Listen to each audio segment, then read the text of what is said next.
Hello everyone and welcome back to another tutorial on my channel. So today I'll be showing you how to crochet knee warmers. Now they're extremely easy, like you're literally just making a piece of fabric, of rectangular fabric, so it's super easy. And let's get started. So the yarn I'll be using is this gray yarn, and it's written on it that it's standard 100, as you can see here, and the recommended hook size for it is 4 to 6. Just like so, and I'll be using a hook size of 4 millimeters, just so I could get like a tighter stitches, so it really warms the knee. I'm going to be making it using single crochets. You could definitely use any other stitch you'd like. You can even you could use just anything you'd like. I just used a single crochet for simplicity. And you can do it with any colors you want. You can make designs, like for me on the edges I made this wavy design. You could do it, you don't need to do it. You could do any design you'd like, so it's pretty customizable. So let's get started. Now to know the number of stitches that you need, and in the first row you're going to just keep making your first row, and I'm going to show you how, as I'm going to be using a different technique. And every so often you're going to measure it around your leg, from like right above your knee and right below it and on your knee itself, and just make it a little smaller than usual, because the way this technique that I'm going to be using for the first row is going to make it a little stretchier than normal. Like not too much stretchier, but it's just going to be a little stretchier. So I'm going to be using, like, you could use chains, you could use foundation stitches. I'm going to be using a third method, and to do that you're going to leave a nice long end from the beginning. So that's my end. I'm going to just leave like a really long end,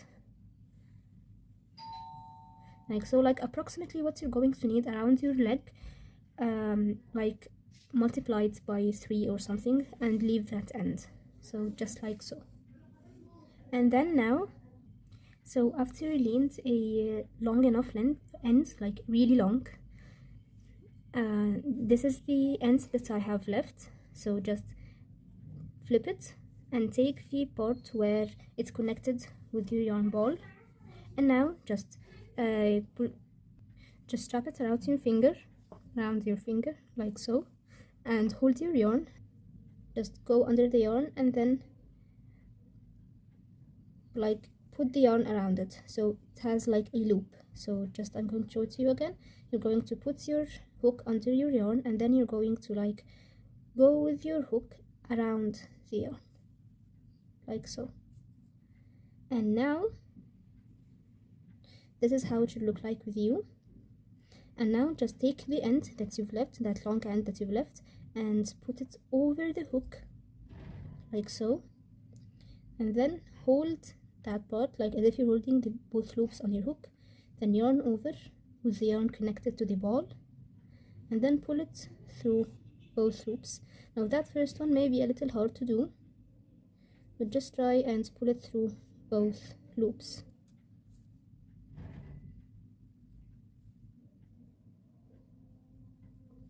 So I've put it through one loop. Now I'm trying to pull it through the second loop, like so. And like this you have made your first stitch. Now to make your next stitches, take the end again, go over your hook, yarn over and go through both loops. So just like that you've made 2 stitches. To make your third stitch, you're also going to go with that end above your hook, yarn over and go through both stitches, and just continue doing so until you have the sufficient number of stitches that you need. So I am going to make 66 stitches. You're going to do however many stitches you need. So just as you can see, go over your hook, yarn over and go through both loops. I'm going to make 66 stitches, and then I'm going to come back. So after you finish your stitches, just count them again to make sure that they're the count you want. And now the next part is literally the easiest part ever. You're just going to chain 1 turn your work and then we're going to single crochet one in each stitch all the way till the end. Now if you're going to use another stitch other than single crochet, feel free to do that. Just make sure that it doesn't really have too much holes, so it doesn't make your knees cold rather than warm. But just use any stitch you want. So now we're just going to be doing rows upon rows of 1 single crochets until you have your desired length. So just a small tip, while making your first row, make sure to take that tail that you have left from the beginning and yarn over it, like put it over your hook as you're making your stitches, your single crochets, and just yarn over like so. So I'm going to make it a little bit more clear. So just go through your stitch as normal, take that tail, put it over your hook, yarn over, go through your stitch, and then just make your single crochet. So just yarn over that tail to secure it in place for like 10 stitches, 20 stitches, like as much as you want, and just make sure that it is secured tightly. So we're just going to make 1 single crochet in each stitch all the way till the end, and then you're going to chain 1, turn your work, and do more rows of single crochets. So just like here, I have made just rows of single crochet until I had the desired length. So you could make it to cover your knee only, like you could make it short, you could make it tall, so it also takes a large part of your leg. So just make it like as tall as you'd like it to be. So here, as you can see, I've made 31 rows, and like it is about 14 centimeters tall. And something I forgot to tell you in the beginning, the length of the 66 single crochets, 66 stitches that I've made in the beginning are about 40 centimeters. Now you can do something else other than just making rows. You could join your round like so. Like you could just go to the first stitch you've made, go through it, and take your yarn and join your round so it is joined, and then you could make them rounds instead of rows. So you're not going to need to sew it in the end because it's already made for you from the very beginning. Now I like to make it rows just in case it was a little smaller than the size I'd like. So if I felt like it was a little tight around my knee, I could just make an extension. So like I can make like 2 or 3 more stitches and just make rows, the 31 rows that I'm going to make, and then sew it to that part and then sew it closed like so. So I just like to make it rows for that reason. You could definitely just join your round from the very beginning. Just make sure that it is the exact size that you need, so you don't unravel it all in the end. So I'm just going to make 31 rows, and I'm going to come back to show you how to make the wavy row that I'm going to make. That's definitely not obligatory, you don't need to do it. I'm just going to show you how I'm going to make it. So after you finish all of your rows, I'm going to show you how to make the wavy edges. You definitely don't need to do them, so you could just skip ahead and sew the 2 pieces together. So to make the wavy row, just chain 1 and turn your work, and the pattern that I'm going to be using for the wave needs your stitches to be a multiple of 6. So for me they are 66 stitches, so you need to have 60 stitches, 72 stitches, 54 stitches, so just a multiple of 6, because each singular wave is going to need 6 stitches. So you could definitely like tweak the wave pattern and make it like require 4 stitches or more stitches, like maybe each wave you want it to be like really big, so each one could take 10 stitches. It could be really small, it could just take 4 stitches or even 3, so as you like. Mine's going to require 6 stitches. So the first one, you won't really need to chain one in the beginning, sorry. You won't chain one in the beginning, just turn your work immediately. And in the very first stitch, we're going to slip stitch, and then make a half double crochet in the next stitch, and then a double crochet in the next 2 stitches. So a double crochet in the next 2 stitches, and then a half double crochet in the next stitch, and then a slip stitch in the very last stitch. So just like so.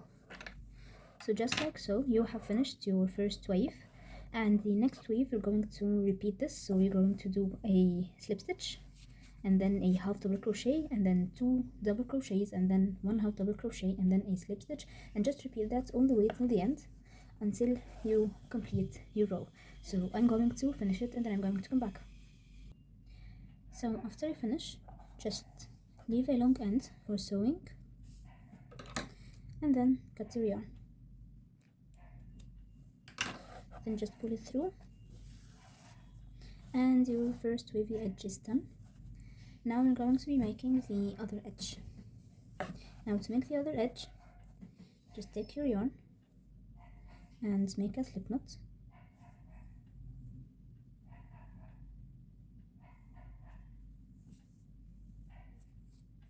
Just like so. Then take your needle out and put it in the very first stitch from the bottom. So as you can see, the first stitch is going to be here, and they should be relatively clear because like they have that V shape.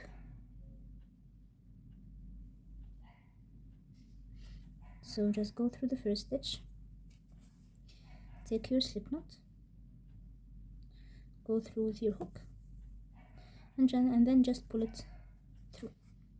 Then just make a chain, and then in the same stitch we're going to make a slip stitch,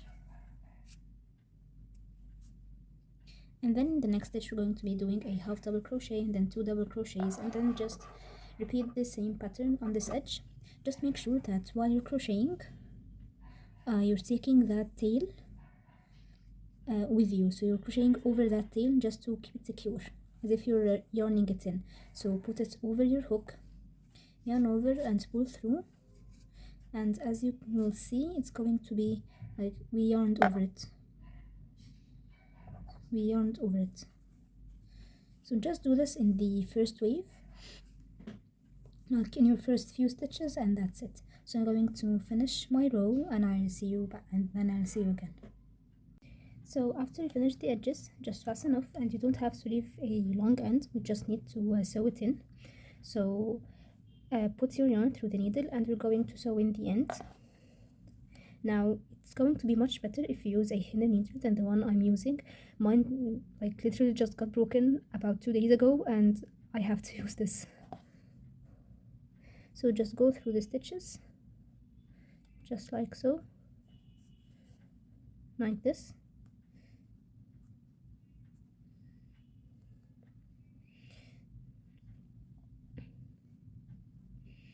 Like that, and then just pull your needle through,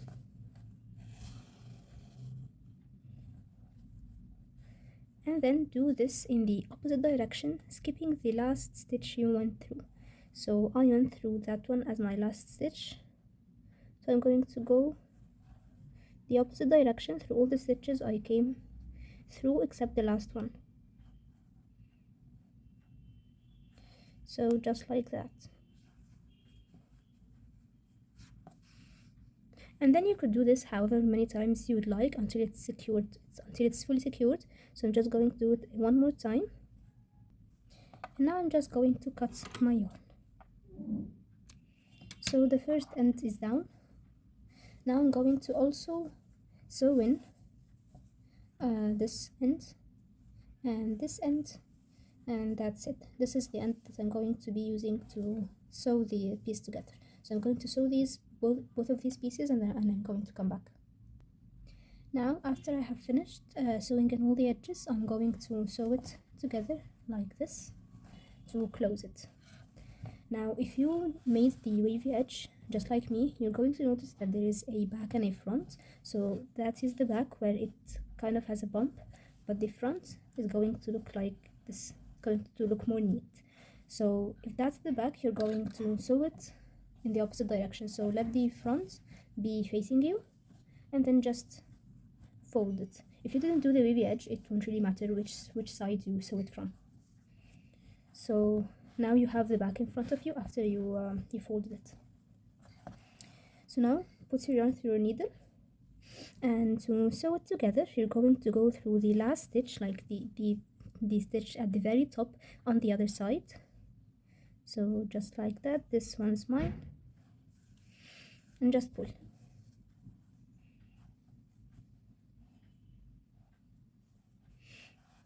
Like so. And now I'm going to be sewing it like going like this, and then from like so. So I'm going to go through the same stitch on the other side, just to make sure that this side is sewed nicely together, and then through the same stitch here,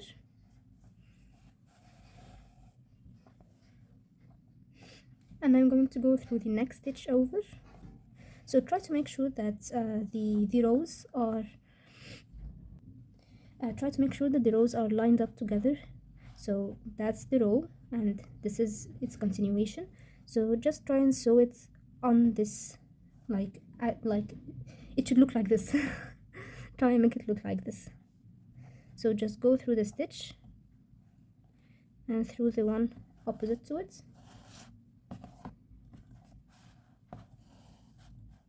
like so. So as you can see, I'm going over the stitches. So go through the next stitch and through the one opposite to it, like so. As you can see, I'm going like as if I'm looping over, and just repeat that all the way till the end here, just by looping over and going through the next stitch, and try to keep the rows lined up as much as possible. So I'm going to stitch it all the way till the end, and I'm going to come back. So as you can see here, I've sewed it all the way till the end, and now just to secure the yarn, go through your last, like make your last stitch again,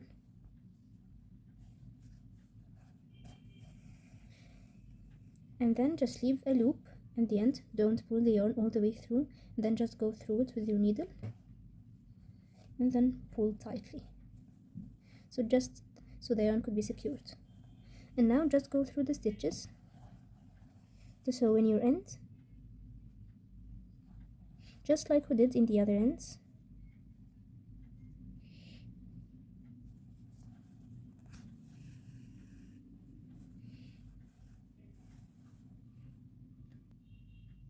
Then you can just cut your yarn, flip it inside out, and now you're done. So as you can see, the seam looks much nicer from the other side, so always make sure to just flip it on its other side. So just like that, you have finished your knee warmer. All you gotta do is just make the other one, and you're going to be done. So I really hope you liked this video and found it easy to follow and understand. Don't forget to leave a comment on what you want to see a tutorial of next, and I'm going to see you next time. Goodbye.